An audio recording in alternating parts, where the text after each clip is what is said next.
सहना भवतु सहनौ भुनक्तु सह वीर्यङ्करवावहै तेजस्विनावधीतमस्तु मा विद्विषावहै।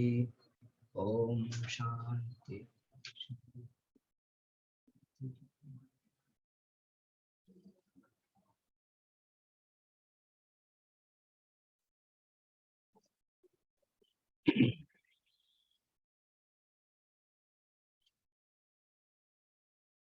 We'll continue from path to self-realization.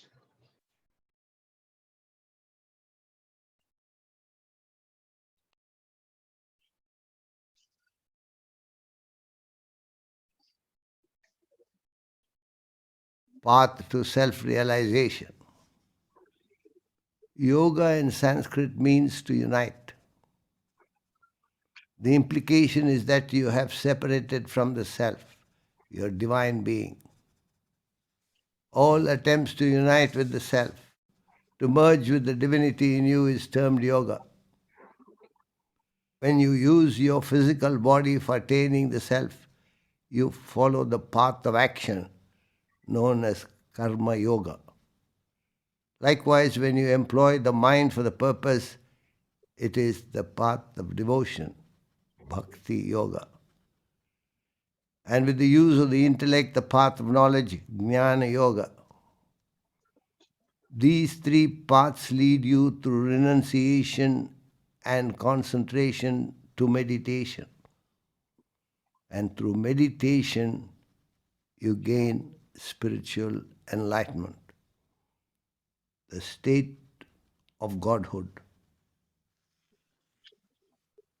The spiritual journey starts with the three paths of action, devotion, and knowledge. With these three options, a seeker is confronted with the problem of choosing the path suitable for him. Few realize the complexity of the problem, and people take to the paths at random. There has to be a conscious effort to choose the right path. The three paths are actually meant to cater to the different constitutions of individuals.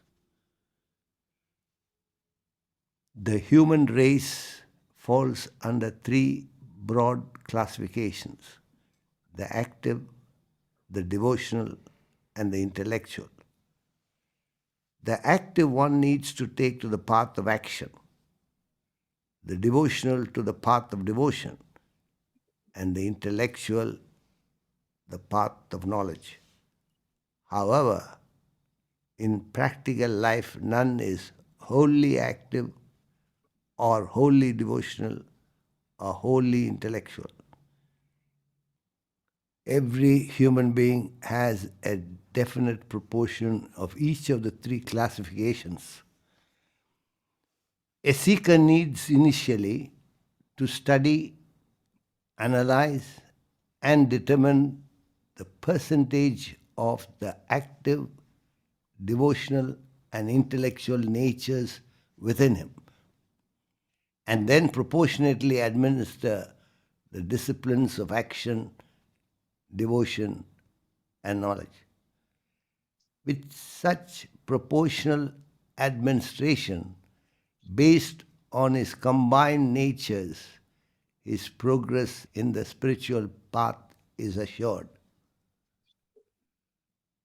The integrated path.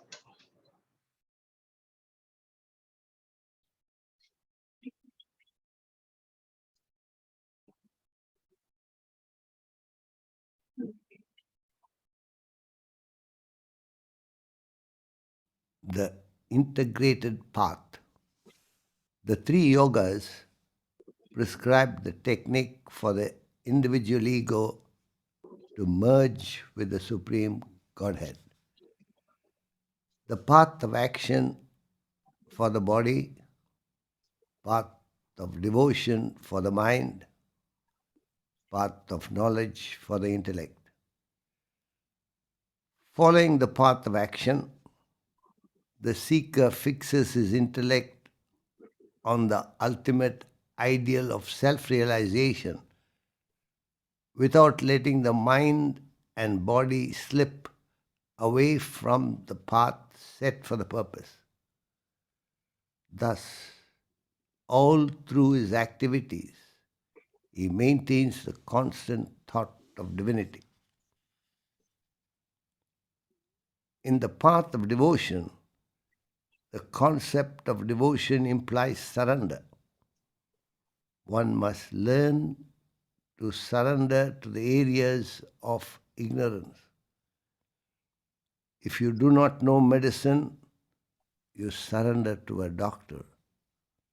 If you do not know law, you surrender to a lawyer. Thus must you examine the extent of ignorance that shrouds your personality.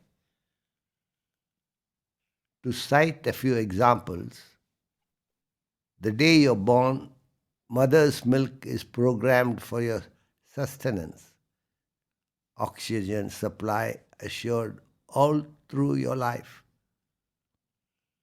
your temperature and pressure maintained meticulously, the alimentary canal, respiratory organs, nervous system, and several other functions service your personality day and night from birth to death.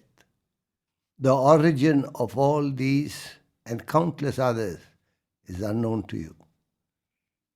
To that unknown source must you surrender.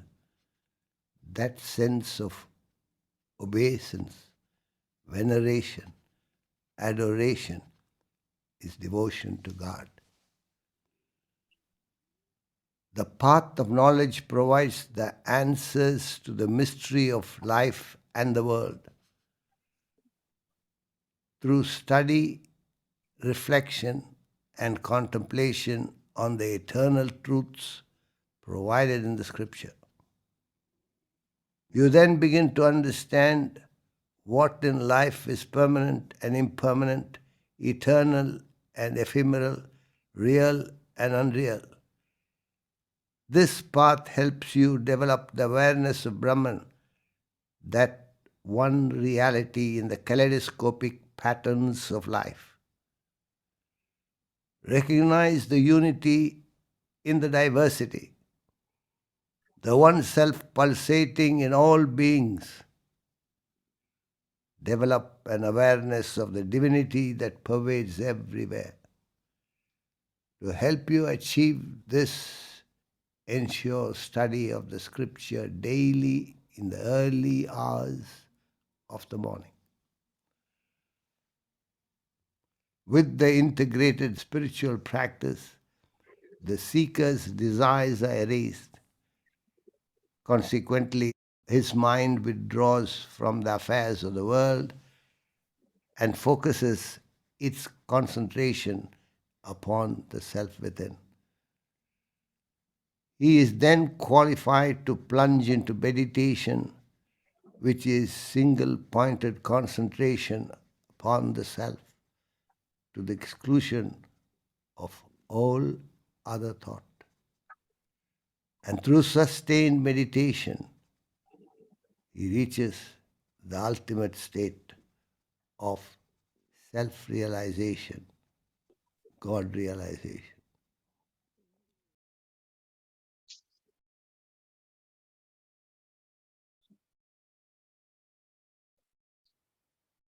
So he continues the path to self realization and the integrated path.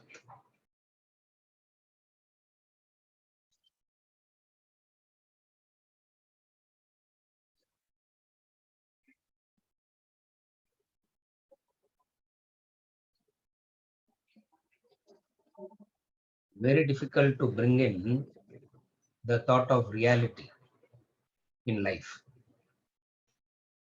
It's almost impossible to bring in the reality into your transactions. When you are transacting in the world, it is almost impossible to bring reality. Why it is almost impossible to bring reality is because what you are doing is already real. You feel what you are doing is already real, what you are experiencing is already real.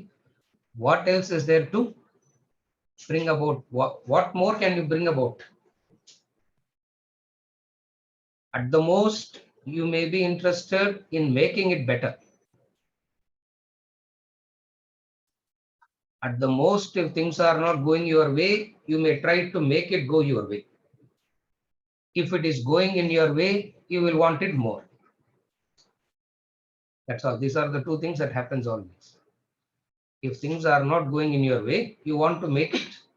Somehow you want to rearrange, remodel, do whatever is possible to make things go your way. Okay. Sometimes it goes. Sometimes it goes in the way that you want. There, what happens? You want to make it better. Constantly engaged in this activity, a human being, a person doesn't have any time or inclination to investigate into reality. Reality, we call it God, Brahman. By to question about what is real, you have to have some understanding that what you are doing isn't useful at all. Only if you understand what you are doing is not at all useful to you in any sense, you will start asking questions about reality. If you feel what you are doing itself is very meaningful, very useful, Vedanta and all is okay, sir, but before Vedanta comes, other things has to be attended to, no, first.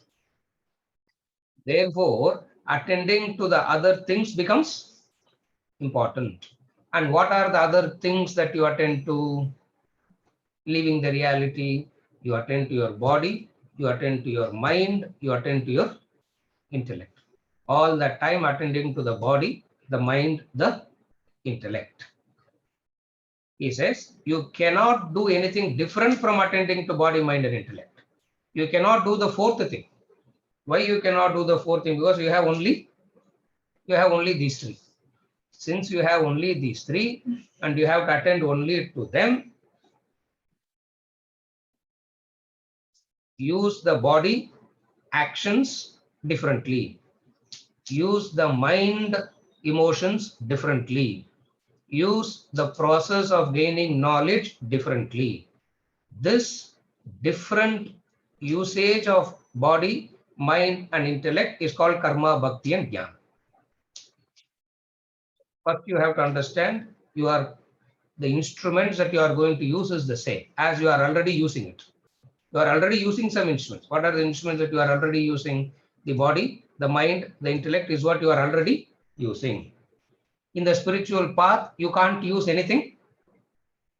You can't use anything different. Correct? First thing that goes out is what? All mysticism goes out. Why? Because do you use mysticism every day?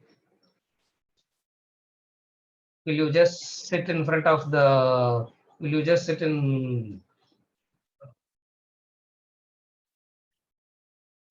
front of the rice cooker and pray to the rice cooker and rice will cook the rice or maybe biryani also will come out.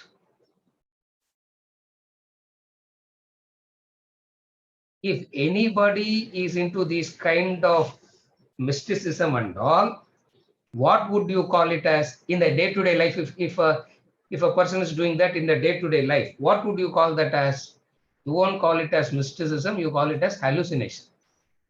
You are just simply sitting and hallucinating. What you just you just sit and intently focus on something. Food will come on the table. First thing that goes out is what?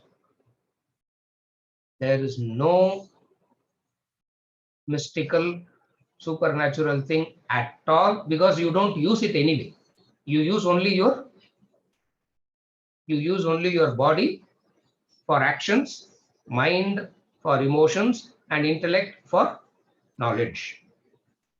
Since you use only these three, in spiritual practices also, you have no choice but to use only these three. Therefore, what are the three? When you make use of your body actions, it is called karma yoga. When you make proper use, or proper use will come to later. When you change the way in which you use your actions, that new method is called karma yoga. When you use emotions in a different way, it is called bhakti yoga. When you use intellect in a different way, it is called jnana yoga. And this different way is the proper way. Why this different way is the proper way? This different way of using takes you to the ultimate, while using it differently keeps you in the cycle. Therefore, usage of actions, emotion, and knowledge. That's all. These are the three things that you have to use. You can't use anything else. Since you have only these three, what is the wrong use of action and what is the right use of action? What is the improper way of action and what is the proper way of action? Then the same question applies to emotion and intellect. Trying to analyze these things, these masters came up with the extraordinary help of Karma Yoga, Bhakti Yoga, and Jnana Yoga. Guru, are you able to follow? Why, where is this Karma, Bhakti, Jnana coming into the picture itself? What is improper way of action? The improper way of action is very simple. The improper way of action is very simple. What?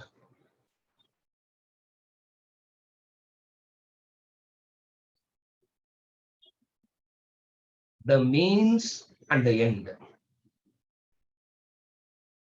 The means and the end. That is the proper way of understanding action. So when you analyze your actions, all your actions have an end. That end is called, technically, what is the name for that end? That end is called phala, the fruit. For without that end in mind, you cannot do any action. Therefore, before you enter into action, a basic knowledge is required. What is the basic knowledge when it comes to action? What is the end? Second, what are the means that you have to adopt to reach that end?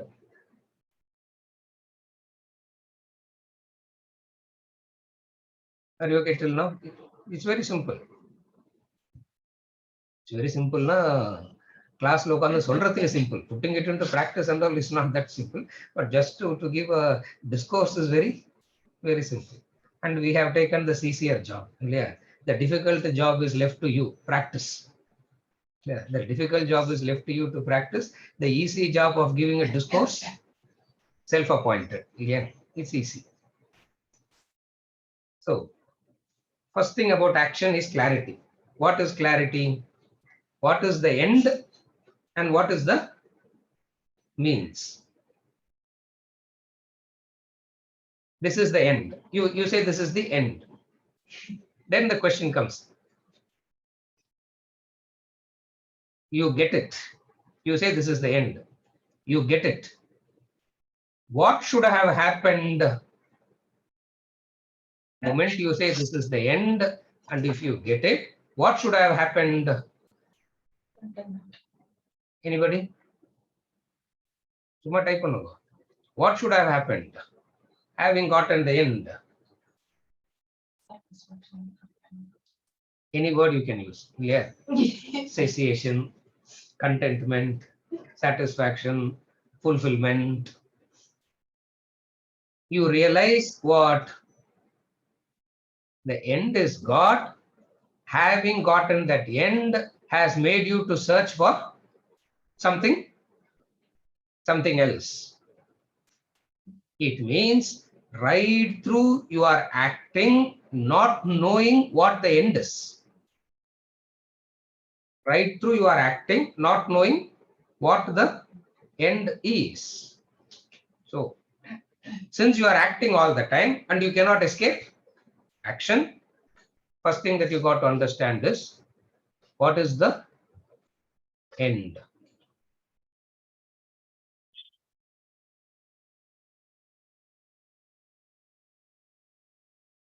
All the ends that you are seeking is futile, doesn't give you what you want. Then you have to let go of all your ends and follow the end fixed by the Shastra. That is Karma Yoga. It's not your end because you don't know what it is. But one thing that you can understand, what for what all ends in mind that you are performing actions, that is not taking you anywhere. Therefore, you are convinced that your ends, your end in singular, all your ends in plural is all forever, is all wrong. Only if you understand that it is wrong, the question will come, what is right? This what is right way of action. When you ask this question, Karma Yoga explains. What is Karma Yoga? That we know already. What is Karma Yoga? We know that already. We are not, definition of Karma Yoga is not our problem. The problem is how do you arrive at the conviction that Karma Yoga is the only proper way of action? How do you arrive at it?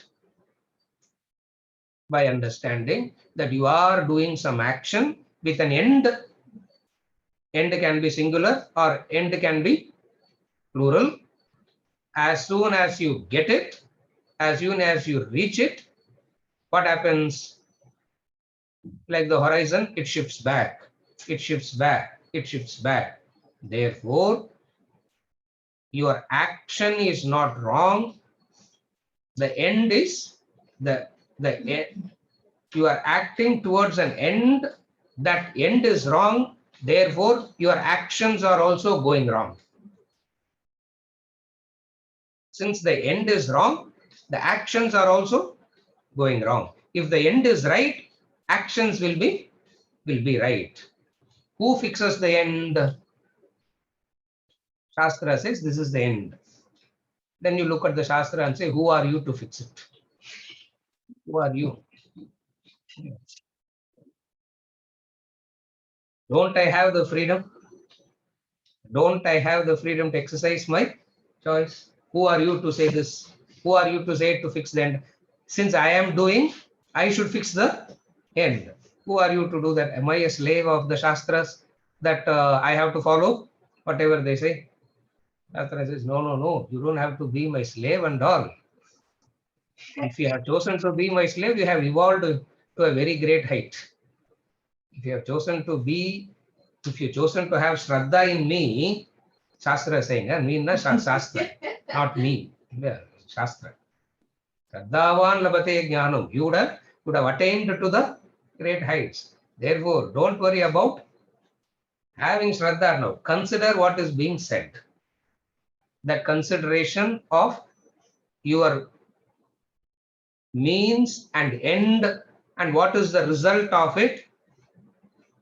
And then Shastra says, this is what it is. You start following that path as guided by the Shastra in your actions. It is called Karma Yoga. This is called Karma Yoga. Are you okay till now? It's very simple.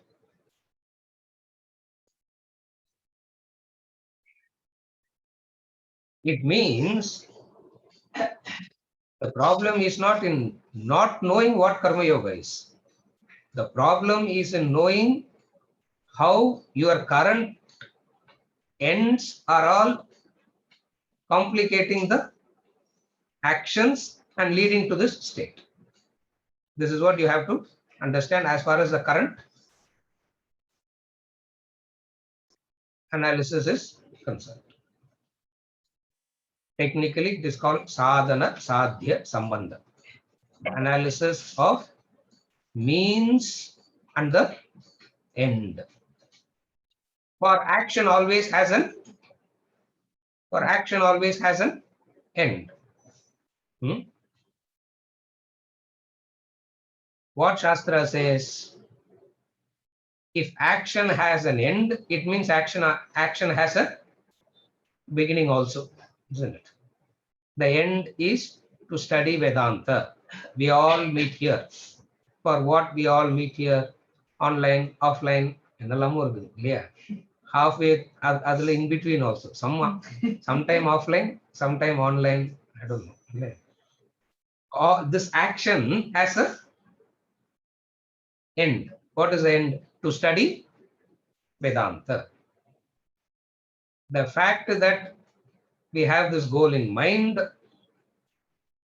action has a beginning and an end. What is the beginning? 7:45 is the beginning. That is fixed. Yeah. What is the end? Depending on your mood, sir. Yeah, 9 o'clock, 9:15, 9:30. It doesn't matter. Definitely it ends. It has a beginning. It has an end. That which has a beginning and an end, the product also must have a action has a beginning and an end. The end result, the phala also must necessarily follow the same thing. What is it? It will also have a beginning and end. Vedanta asks, are you okay with this? For which you will say, no. For I want a permanent result. I want a permanent result, a permanent end. I am not happy. I am thoroughly discontented with all this, just changes and movements and all that. Therefore, since I am discontented with all this, I want a permanent end. For which Vedanta says, are you sure you want it? What will you say? Kandipa, yes, surely. That's what I really want. Surely I want it. I will teach you how to get there. And you can have complete faith in that. You can have complete Shraddha in that. I'm using the word faith in the sense of Shraddha. You can have complete Shraddha in that. If you are wise, you will have complete Shraddha in that. How do we say that? For you have known that all your known methods are failing. Since all your known methods are failing or bound to fail, and here is this one saying that it can give you the permanent, you start following that. Then you are following Karma Yoga. And what does Shastra say? Karma Yoga is, in one word, what is Karma Yoga? Sorry, one word சொல்ல முடியாது. How would you summarize Karma Yoga with minimum words? Sutra formula. Sutra means two, three words தான் கொடுக்கணும். Manohar, full lecture கொடுக்கக்கூடாது. Not one full lecture. He will start one full lecture. Not one full lecture. Minimum words. How would you describe Karma Yoga with minimum words? 2-3 words. Service and action.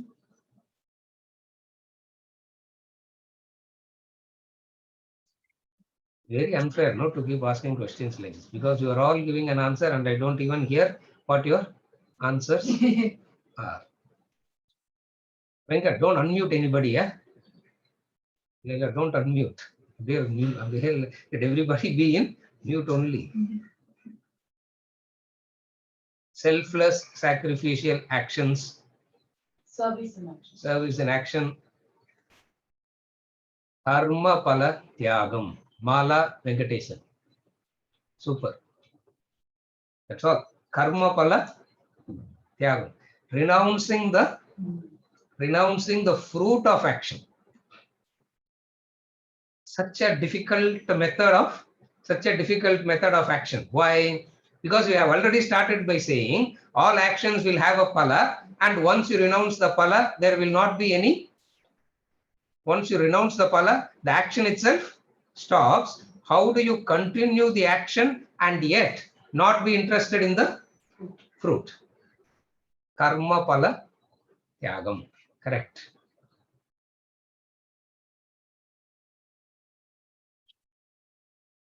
By mistake, Mala gave the correct answer today. But still she gave the right answer. Karma pala tyagam. Renouncing the fruit. It means you are changing action from the core. At the core, action is all directed towards a result. You are sincere, you are dedicated, you are putting in your effort, etc. And finally saying, I'm not interested in the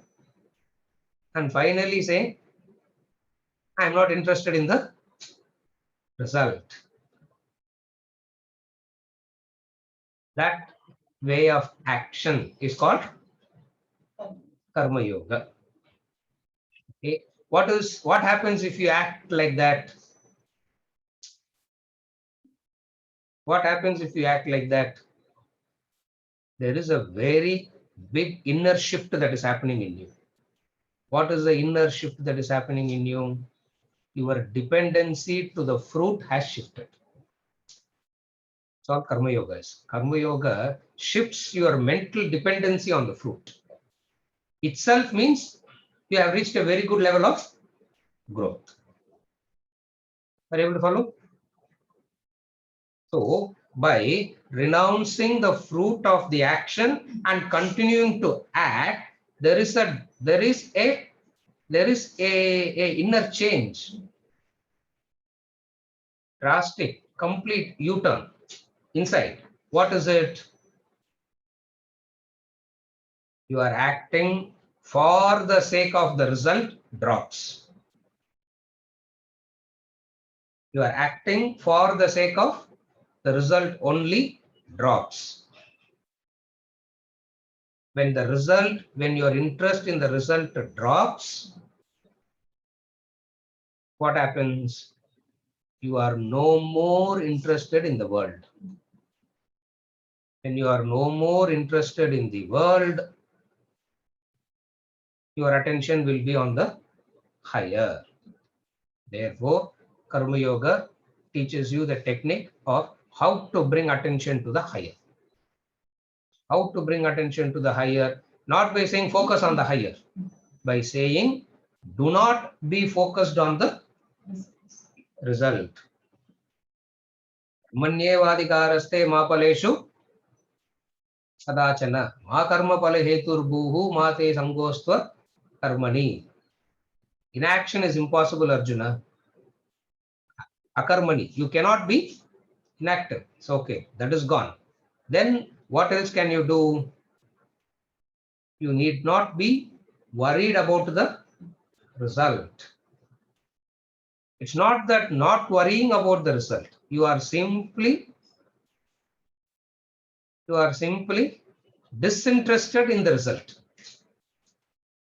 When we say you are simply disinterested in the result, what types of result that you are disinterested in?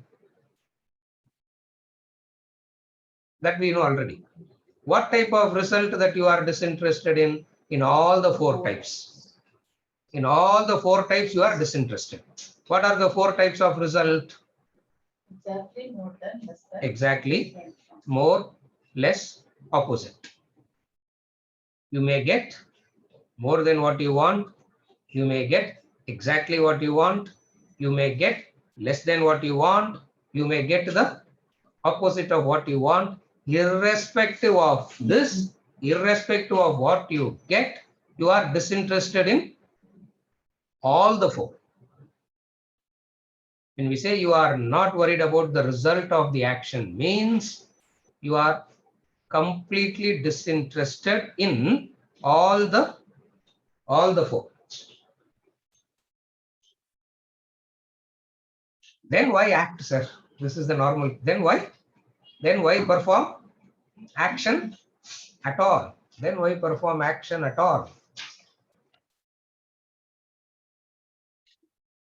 Action is to exhaust your karmas that is blocking the divine. Action is to exhaust the karmas that is blocking the divine. That's why you have to, then why act is to exhaust the karmas. That which is the product, that which is caused by action has to be undone by action. All the karmas is caused by action, and therefore all these karmas has to be negated, has to be eliminated by action only. That is the reason for you to act, not for any other. You do not act for any other purpose. This is Karma Yoga. Then comes Bhakti Yoga. Then comes Bhakti.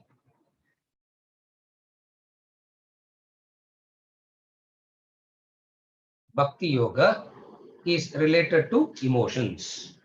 Bhakti Yoga is in relation to emotion.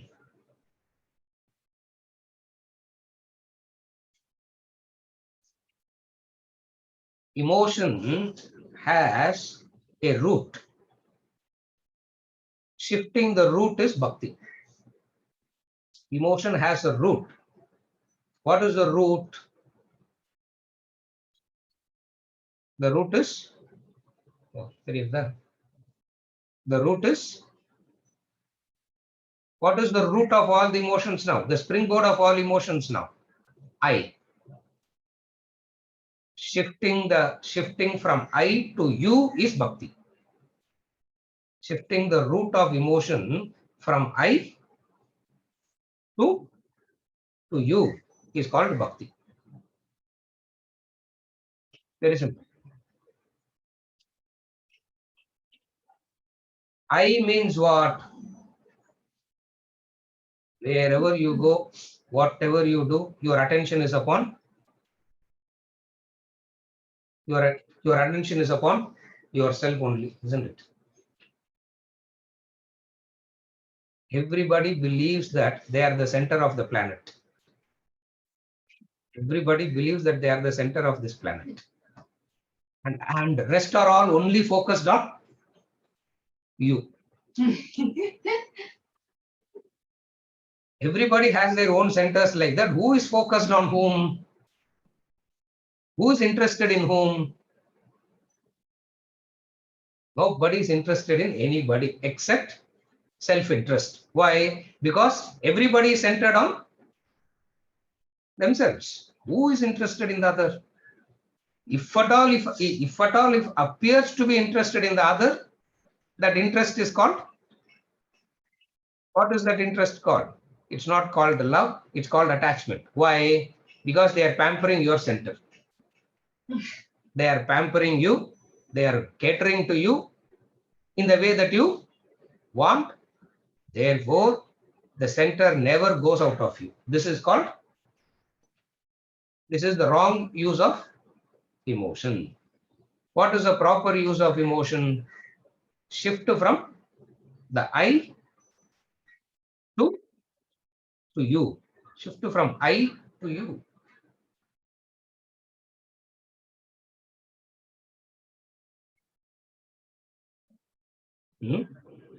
The first practice of Bhakti Yoga is marriage. You know that? இப்போ அதெல்லாம் பேசி பிரயோஜனமே இல்லை. Because today is the day of divorces. Yeah, today is the day of divorces எல்லாம்.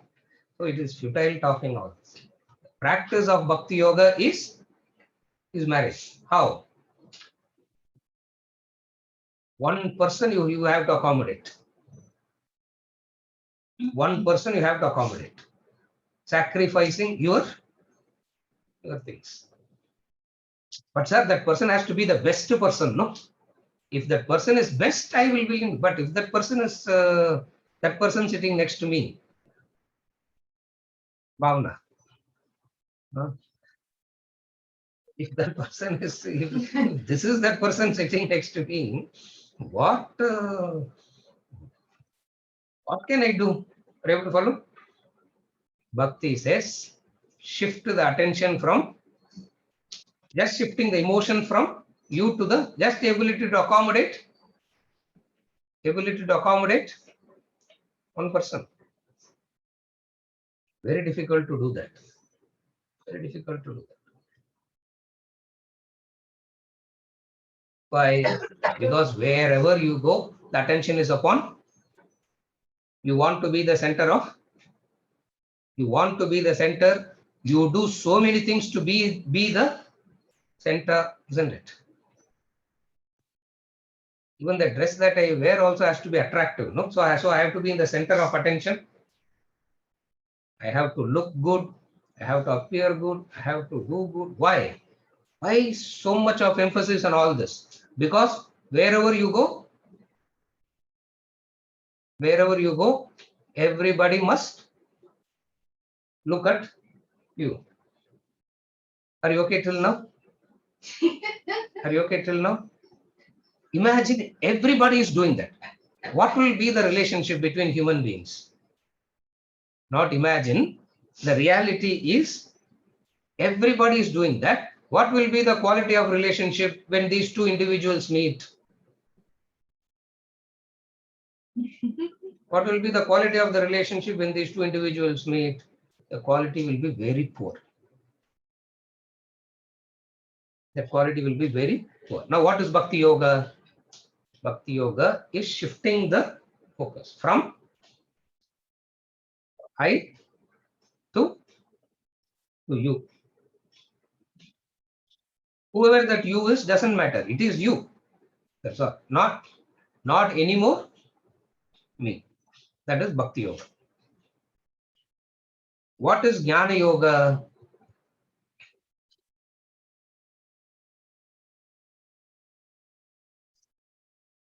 Jnana Yoga is, Jnanam means knowledge. What is knowledge? Seeing it as it is. What is knowledge? Knowledge means seeing it as it is. So when you start to learn to look at life as it is Jnana Yoga. When you start to learn to look at life as it is Jnana Yoga. So the Shastras describe these three paths: Karma Yoga, Bhakti Yoga, and Jnana Yoga. Through knowledge, you don't create something. That is worldly knowledge. Ganesh, through knowledge, you don't try to create something. When you are trying to create something, you are not seeing it as it is. You want to modify it according to your likes and dislikes. So when you want to create something, you are modifying it. You want to change it. You want to modify it to suit you. That is not knowledge. What is knowledge? Knowledge is revealing it as it is. That is knowledge. In the worldly sense, in all the worldly sciences and intelligences, knowledge means creating something. Are you able to understand two different approaches to knowledge? One, that's why it's called worldly knowledge and spiritual knowledge. In spiritual knowledge, you don't create anything. In worldly knowledge, you go on creating something. And when you create something, necessarily it will have a few consequences. When you create something, necessarily you will have a few consequences. What are the consequences? First thing, you will, when you create something, what you will have when you create something, what will you have first? The three type of disturbances we can bring, external, internal, environmental disturbance. When you create something, first thing you have what?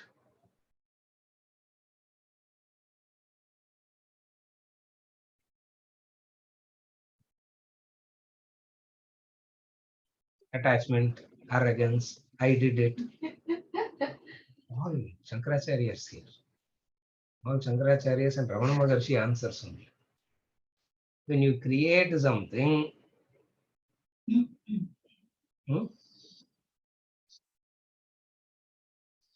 creation means modifying. Creation means modifying, correct? I defined already. So if you had followed what I said, you will not give these answers. You are giving these answers because you are not following what I said. You are giving from your memory. Answers coming from the memory. It's not from the memory. First I said, what is creation? Creation means, in worldly sciences, knowledge means Seeing it as a creation. It is wrong. Why? Because a few things happen. I said it already. I'm repeating. Creation. When you start modifying something, first thing you have what? First thing you have what? What is known as waste. You have a waste. Something is there wholly. You are only taking a part of it. The other part is left behind. You leave that other part, calling it as waste. Anshu, correct? In nature, doesn't have any such thing called waste, because everybody uses something that which is not used by the other. Something else comes in, something else makes use of it, something else makes use of it. Therefore, it is a wonderful coexistence. Human being creation disturbs this. How does it disturb? Anything that human being creates, yeah, nuclear waste, we don't know what to do. E-waste, we don't know what to do. Plastics, we don't know what to do. Have you ever observed this? This is Jnana. That's why Veda says, live life as close as possible, where you create and don't make a waste that is not useful for anybody, including other species. Other species. That's why it's called disturbance. So all scientific knowledges ultimately ends up in conclusion. Now I'm generalizing the conclusion. All scientific knowledge ultimately will end in Destruction.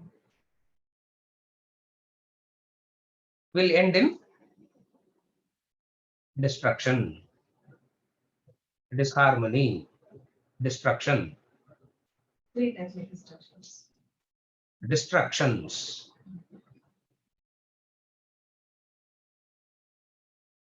You create something, worldly sciences create it, but ultimately they end up destroying. Spiritual knowledge is different. Srikant, Purida. Spiritual knowledge is different. What does spiritual knowledge say? Spiritual knowledge says you don't create anything. It only reveals. What is there is revealed. So here in Vedantic knowledge, we are not interested in creating, modifying, changing, purifying, destroying. We are not interested in any of this. We are not interested in creation. We are not interested in modification. We are not interested in purifying. We are not interested in destroying. We are only interested in seeing it as it is. This seeing it as it is called witnessing, sakshi. You just see it as it is. You see it as it is. Ultimately, what it is, Brahman. We'll come to that later. We are not discussing Brahman now. We are only discussing the three parts: karma, bhakti, and jnanam.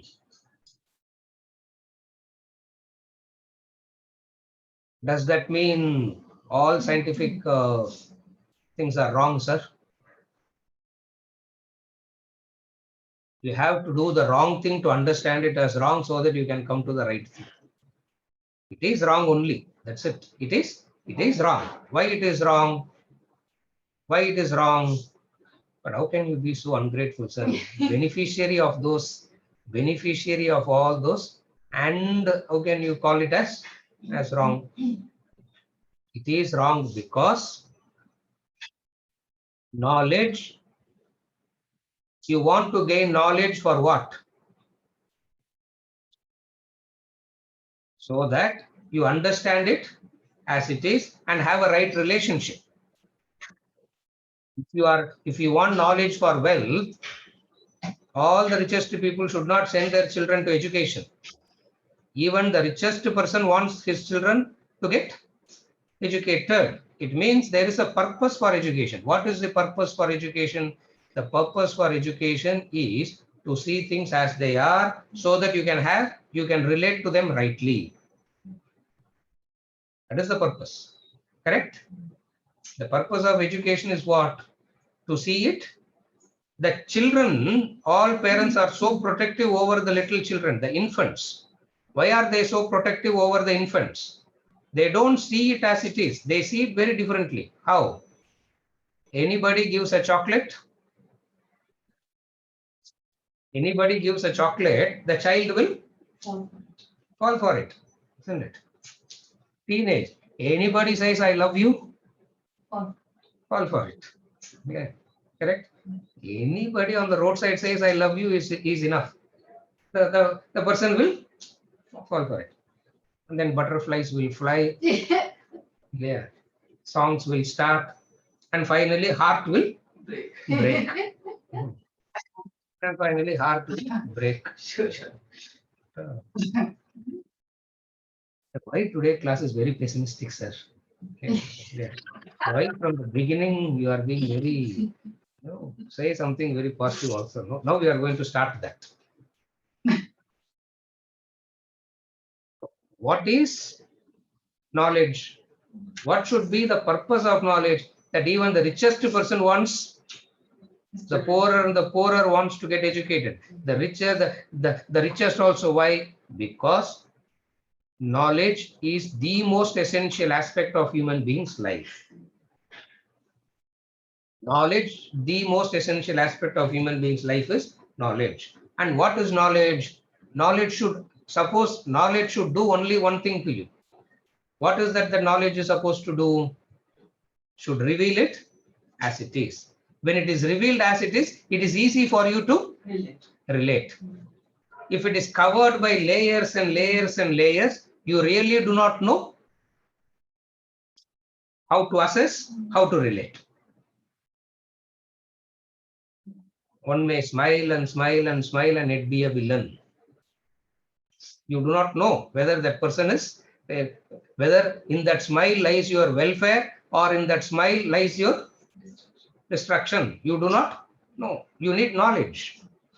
Jnana Yoga gives you the right knowledge.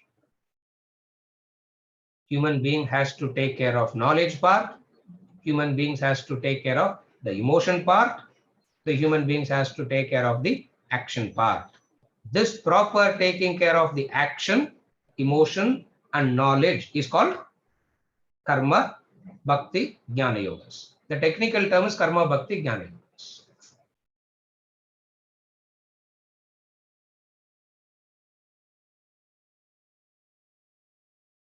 All human beings are a combination of all the three, because you are acting, you are having emotions, and you need knowledge. It means you are doing all the three.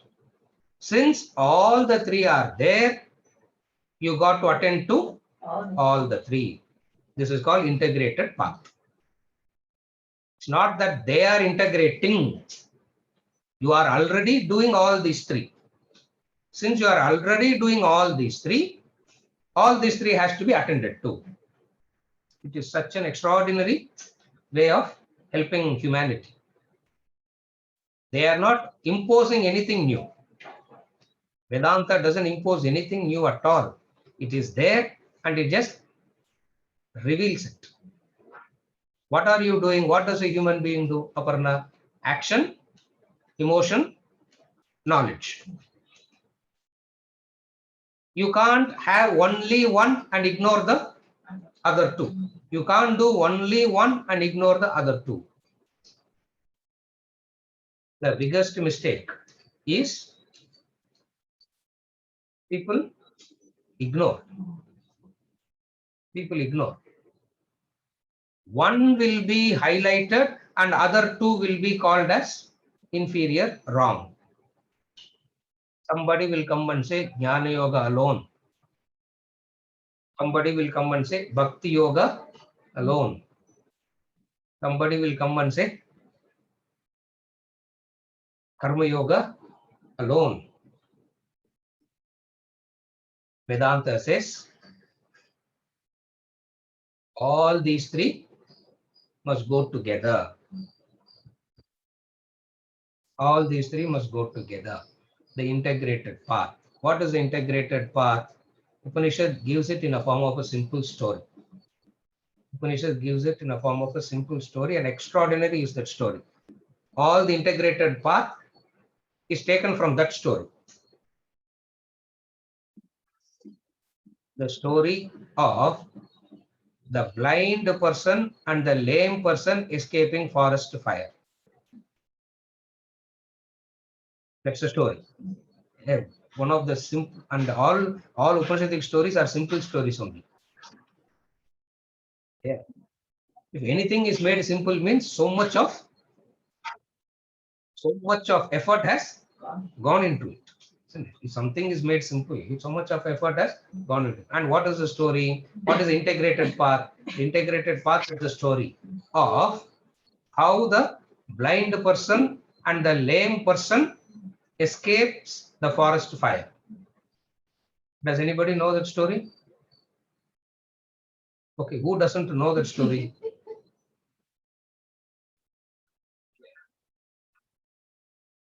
Teju, you don't know that story, I know. Yeah, you also don't know that story. Correct. Ranjini also doesn't know that. She forgot about it. I have said it before, she has forgotten it. Shankar, adu poi, when SRL Shankar raises his hand, that is cheating.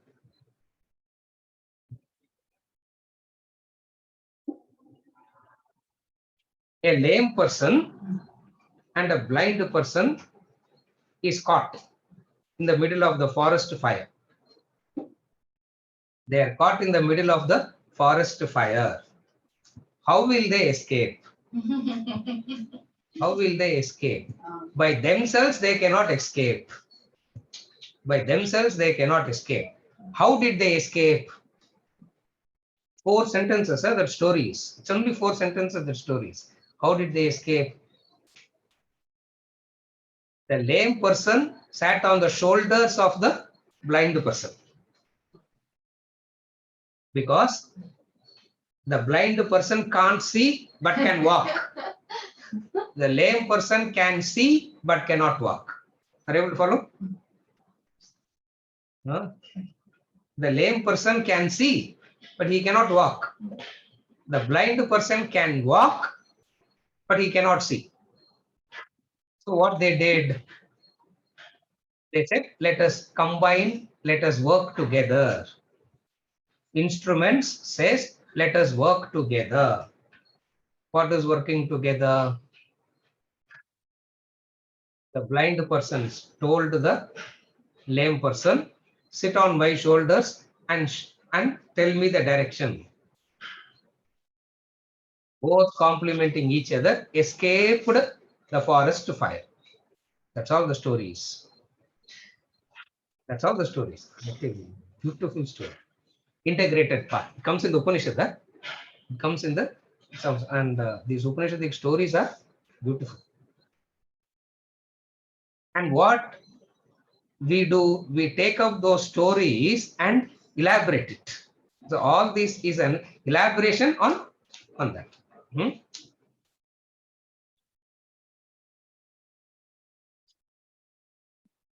A lame person can see. Because he can see, if he starts walking by himself, what will happen? Blind will be left. A lame person can see. And if he starts walking by himself, what will happen? He will die in the forest fire. Why? Because the fire is coming fast. It is completely engulfed. How can he escape? He cannot, because he cannot run.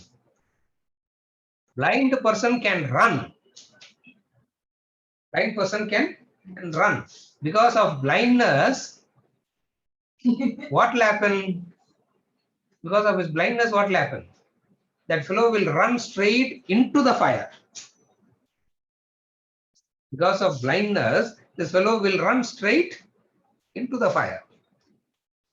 Both gets destroyed. If instruments functions disjointedly, ultimately the individual Dies. dies. Therefore, what is integrated path saying?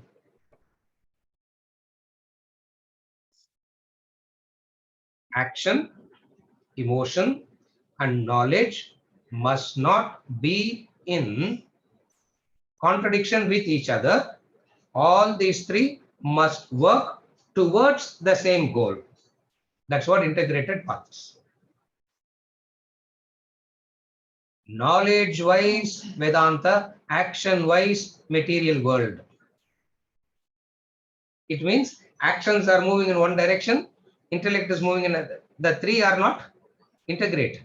So integrated path says all three goes together. All three goes together. Meaning action, the goal is clear. Emotion, the goal is clear. Knowledge, the goal is clear. That is called integrated. This is called integrated path. The mistake that people make is randomly they choose. When they choose randomly,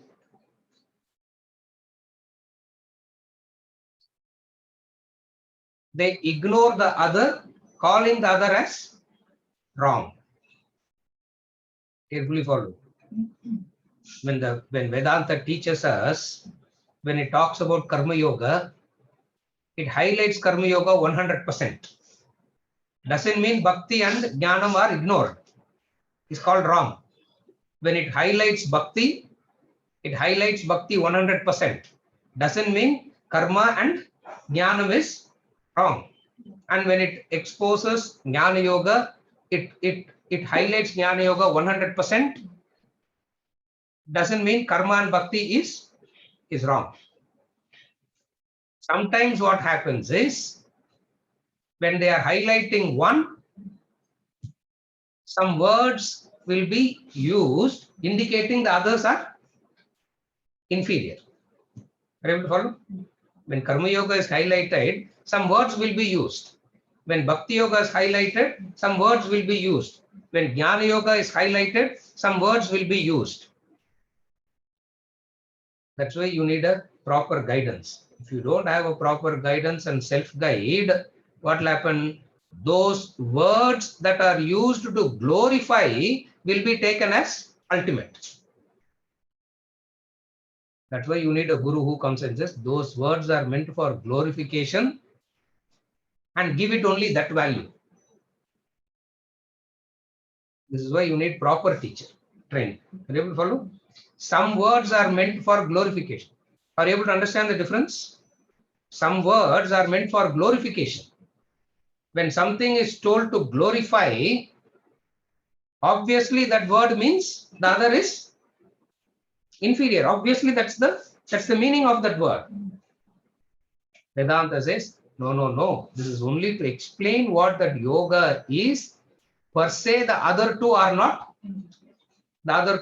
called wrong or lower or inferior. Why? Because when I talk about that, I will use some words which will make this look inferior. If you see from chapter 3 to chapter 6, when he talked about in Bhagavad Gita, chapter 3 to chapter 6, when he spoke about Karma Yoga, knowledge and emotion are ridiculed. Almost said those things don't exist at all. Those are words that is highlighting the importance of it. That should not be taken as literally true. What people do, they make the mistake. What is the mistake they make? The words of glorification are taken to be the ultimate words. Ganesh, are you able to follow? In Bhakti Yoga, certain words will be used to glorify Bhakti Yoga. And when we talk about Jnana Yoga, certain words will be used to glorify Jnana Yoga. But how are you as a student supposed to understand? These are words meant for glorification and understanding purposes. When it comes to practice, all three has to be done. All three has to be done according to your current status. All three has to be done, and when your status changes, the proportion will change, but you will be doing all the three. Are you able to follow? You will be doing all the three, only the proportion keeps changing. In the initial stages where you have lots and lots of desires, too many desires, you will be attending to Karma Yoga a lot, practicing Bhakti and Jnana, but focus will be on Karma Yoga. So when something is told to that person, what will be told? Forget Bhakti, forget Jnanam. What is Bhakti, what is Jnanam? Focus on Karma Yoga. Doesn't mean Bhakti and Jnanam is wrong. When it is spoke, and then you change your proportion. When you are doing Karma Yoga, you change as a person. When you change as a person, the proportion of the yogas also change. Bhakti Yoga, Jnana Yoga, proportion keeps changing. How does it work? How does it happen? That is beautifully explained in the integrated path as a story form, I said. Again, integrated path is beautifully explained in chapter 3, verse number 3. Lokesmin dvivida nishta pura prokta mayanaga jnana yogena sankyanam karma yogena yoginam. The integrated path. It's the same path. It's the same road that you have to travel. When you are in the initial stages, you will do differently. When you are in the final stages, you will do it differently. But the path is the same. How do you know that you are doing the three yogas properly? How do you know that you are growing properly? That's where the diagram helps. That's where the diagram helps. And the diagram kaata mudiyuma? Venkat, will you be able to show us the diagram and educate us?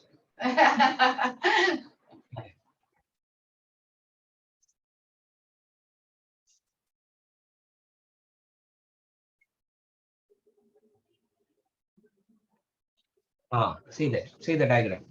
You all can see. The path of action, the path of devotion, the path of knowledge. The indication that all the three yogas are, that you are on the integrated path. Renunciation will develop in you. You will be more and more detached. A detached person would be able to concentrate. A detached person would be able to concentrate. Concentration to single pointed concentration, which is meditation, self-realization. This is the path. The three yogas: renunciation, concentration, meditation, self-realization. The three yogas: Uparati, Dharana, Dhyana, Samadhi. Parati is renunciation. Renouncing what? Renunciation means dropping it. Renunciation means dropping it. Dropping it only to never take it back again. Dropping it so that you don't take it back at all. Just as you grown up, as you grow up, you drop the toys. You drop the toys so that you will never take it back. You may pretend to take it back sometimes, but deep inside you, will you take it back? That is called renunciation. That's called renunciation. That's why renunciation is a growth. Cause and effect relationship. The three yogas to renunciation. You continue the practice of renunciation by these three yogas. You continue the three yogas. The next stage, concentration. Whatever you do, you are in that fully, wholly, completely. Whatever you do, you are in it wholly, fully, completely. Yogaratova, bhogaratova, sangaratova, sangavihina. You can be doing the so-called spiritual practices, or you could be doing the so-called secular activities. Doesn't make any difference. Whatever you do, you are in it fully. That's called concentration. Continue the practices. You reach single pointed concentration, which is meditation.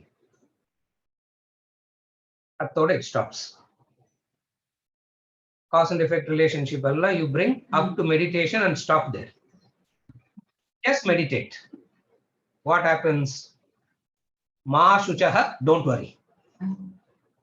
Ma shuchaha, don't worry. Krishna in Bhagavad Gita, he says, you come up to this point. Transcending it, don't worry. It will happen by knowledge it will reveal. Swayam prakashate atma. Maitreyi. That last part you need not worry. That will happen by itself. This is the path to self-realization. What is the path to self-realization? The three yogas done integrated. Integrated implies according to your personality, according to your needs, according to your status. How do you determine your status? How do you know your status? Very simple to know your status. How result oriented are you? How attached are you? How much you are convinced about the worldly things? Are you able to follow? How result oriented are you? How attached are you? How much you are convinced about the worldly sciences as pramana? That is why the biggest mistake that people make, which in Brahma Sutra, one whole chapter he dismisses that approach. And today, this is the most common approach. And people believe it is the right method. What is it? Using worldly logic and reason and methodology to prove God. They want to do that. In Brahma Sutra, one entire portion, Vyasa takes and demolishes it by saying that cannot be done. That is why in Vedanta we will not to prove Brahman, we will not use test tube. To prove Brahman, we will not go to a scientific lab. To prove Brahman, we will not dissect the brain. For all this is analysis about matter. Any analysis about matter will reveal. Analysis about matter will reveal what? Matter. Will reveal matter only. And you don't use analytical methods that is used for revealing matter to reveal No. Brahman. But today people make that mistake. What is that mistake? No. That scientist, that person, sir, went into the lab and put tubes all over the place. Alpha wave, beta wave, theta wave, gamma wave. I don't know what alpha, beta, theta, gamma, and all that. No. Vedanta will dismiss all that and say, if you are interested in proving Brahman through those methods, you are very worldly by nature. You are very materialistic by nature. Therefore, how do you know what you are made up of? Assess, he says, study, analyze, determine the percentage. How do you analyze, determine? How result oriented are you? Is there any action that you can do without any result? At least one action. So this is how you analyze. Result orientation.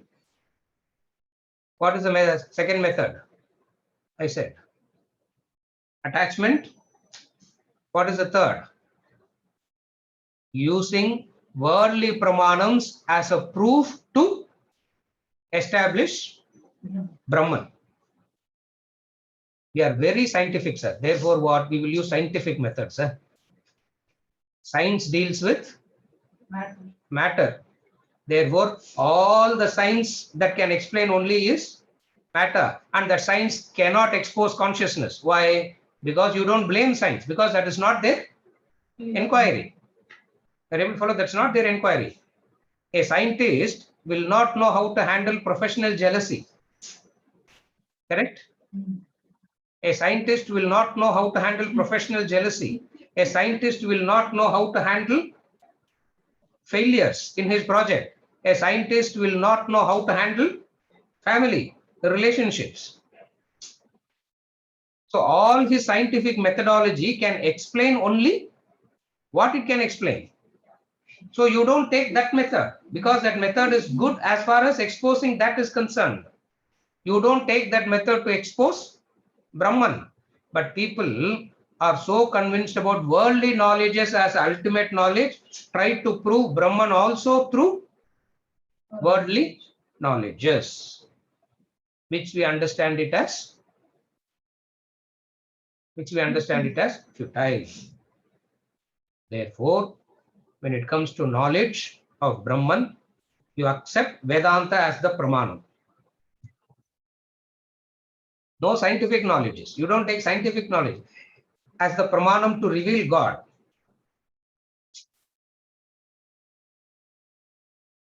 Mind says get attached.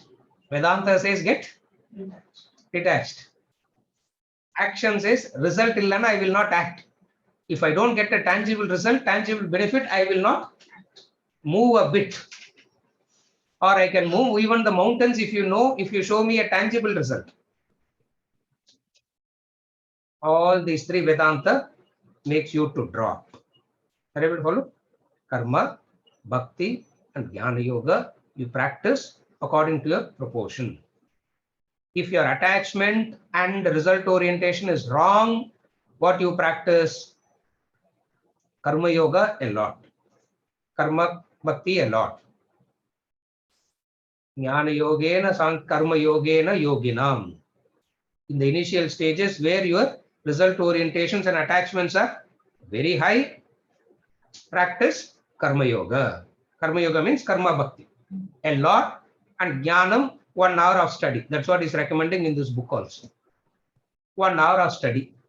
As your result orientation and attachments are reducing, where you are available for more, where you can concentrate more, you can do reflection. Manana you can do. More if you do that, you can do meditation, Nididhyasana, self-realization. Are you able to follow? This is the integrated. The path to realization is the integrated path. Please understand, it's not a hodgepodge of everything. It's not a mix and match of everything. It's not that it's not just a little bit of everything you are doing. It's not that. It is the well-defined, sequentially practiced disciplines. Well-defined, sequentially practiced disciplines is called the integrated path. Again, I repeat, well-defined, sequentially practiced disciplines is called the integrated path.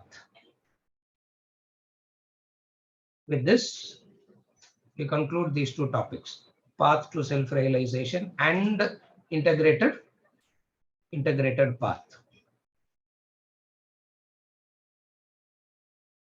I can see a few clarifications, and all the clarifications I'm going to take up next week. I'm not taking any clarifications now. This is the first announcement. The second announcement, Venkat, please. Sorry, I didn't tell you also. I should have told him, and I didn't tell him also. I apologize. Tomorrow we will not be meeting. Tomorrow there is no Gita.